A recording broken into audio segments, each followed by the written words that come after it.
Bu yerda naqdsiz uchun 437 ta otqush bilan jihozlangan 3.4 twin turbo gibrid motor yotibdi. Gap yo'q. Sizlar uchun juda ham ideal holatdagi bo'lgan 2025-yil ishlab chiqarilgan absolyutni yangi Toyota CQA iForce Max Capsule avtomobil sotuvga keldi.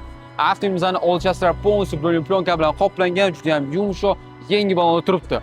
Va shu godasiga примерно 6 sekundda 100 gacha chiqar ekan, gap yo'q. Undan tashqari dash spozon, beshikchoy dostуп va paroglarimiz elektrический. Ichki salon aytmaysizmi? Tako keng ishlab qo'yishgan oq va qora kojin salondan jihozlangan multimedial rolik, head-up display, juda ham tiniq ishlab beradigan 360 gradus kameralar, besprovодная зарядка, podstakanlik uchun joy va bu yerda siz pochkalaringizni qo'yib qo'yish uchun katta baram joylashgan. Va bu yerga bu yoqni o'yish uchun seyf qo'ysangiz ham bo'lar ekan. Va shu Bradway'imizni ham siz zadniy kamera qilib ishlatsangiz bo'laradi. Undan tashqari sizlarimiz elektroprivodda ko'rsangiz bo'ladi, полностью atamankalarigacha bor. Gap bo'lishi mumkin emas. Hamma sizlarimiz isitish va sovutish sistemalarigacha bor. Pamять сиденья.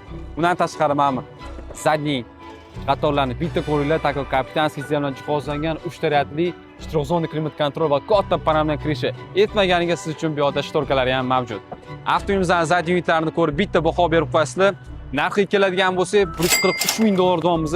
Mabodoga bu yerda наличие yana bitta so'kamiz turibdi. Kelinglar, ko'ringlar, pastki raqamlarga telefon qilib, baraka qilib ketsanglar bo'ladi. Hammaga rahmat, sog' bo'linglar.